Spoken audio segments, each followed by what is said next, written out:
সরল হাসমত তো বাপজান দিয়ে 2026 সালে দেখাই দিছে আলহামদুলিল্লাহ। সিনেমা হল যে কয়টা আছে এই কয়টাতে বন্ধ না করে তোরা থামবি না, আমি বুঝছি।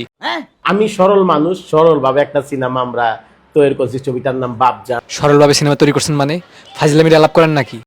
মিউজিক ভালো হয় নাই, মিউজিক ভালো হয় নাই, তাহলে সিনেমা তৈরি করতে কইছে কি আপনারে? কালার ভালো হয় নাই, কি এডিটও ভালো হয় নাই? ওস্তাদ হলে আইসা যদি আপনারা ছবি না দেখেন, আমার মতো শিল্পী আপনাদের মাঝে বাইচা থাকবো না। কি বাইসে থাকবো না কা? আপনি টিকটক শুরু করেন, টিকটকে যাই দেখবো আপনারে। হলে গিয়া 3 ঘন্টা ছবিটা দেখে আমার গালাগালি করবেন যে সরল হাসমত কি করলো। না, মালটা আসলেই সরল। দেখছেন কত সুন্দর করে সত্যি কথাগুলো কইয়া দিতেছে। প্রত্যেকটা সিনেমা হল আমি ঘুরা ছবিটা দেখবো। দেখেন ভাই দেখেন, ভালো করে দেখেন, তারপরেও যদি পোস্টার বানানোর টাকাগুলো উঠে। আরেকটা ছবি আপনার আইবা আল্লাহ যদি বাঁচায় রাখে, আমার যদি সুস্থ শরীরে সুস্থ বাঁচায় রাখে। মালের ছবি কিন্তু আরেকটা আইতাছে, সবাই মানসিকভাবে প্রস্তুতি নিয়ে রাখেন, যাই দেখা লাগবে। আমার চোখ দিয়ে পানি আইতাছে, কিন্তু আপনাদের মাঝে তো কাঁদতে পারবো না। আপনার কান্না করা লাগবে না, আমরা যাই আপনার সিনেমা দেখে কান্না করবো। দর্শক আমারে হিরো হিসাবে অ্যাকসেপ্ট করছে। কোন দেশের দর্শক আপনাকে হিরো হিসেবে পছন্দ করছে?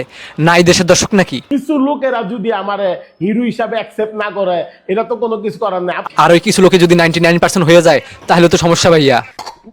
আমাদের কমিটিয়ানরে দর্শক দেখে বিদে আজকে ছবিটা চলতেছে। আপনার ছবিটা কই চলে ভাইয়া? টিকটকে নাকি?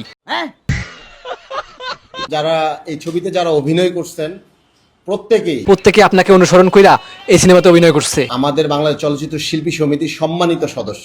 আপনার মতো সম্মানিত সদস্য নাকি ভাইয়া? আমরা একটা ছবিতে অনেক টাকা নেই, সত্যি কথা যেটা। হাত দিয়ে যেমনি দেখাইলেন মনে হইতেছে বস্তা ভরে টাকা নেন। কিন্তু এই যে শিল্পী, উনি কিন্তু খুব বেশি টাকা নেয় না। টাকা নেয় না নাকি দেয় না, কোনটা? আমার দর্শকদের, আমি রাসেল ভাইয়াকে যারা পছন্দ করেন, আমি আপনাদের সবাইকে বলবো, কি আপনারও দর্শক আছে? নিজের সিনেমায় ঠিক মতো চলে না, আবার আরেকজনের প্রমোশন করতে আইছে। আপনারা একজন হাসমতের পাশে দাঁড়াবেন, একজন সাদিয়া মির্জার পাশে দাঁড়াবেন। ওই বেটা, তোরা সিনেমা বানাইছো না টিকটক বানাইছো যে পাশে থেকে সাপোর্ট দিতে হবে? আজকে আমরা সিনে কমপ্লেক্সে বসুন্ধরা শুটিং করতেছি। না, চায়ের দোকানে থেকে কিন্তু বেশি লোক হইছে।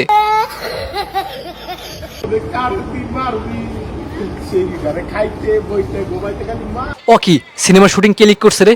কার এত বড় সাহস?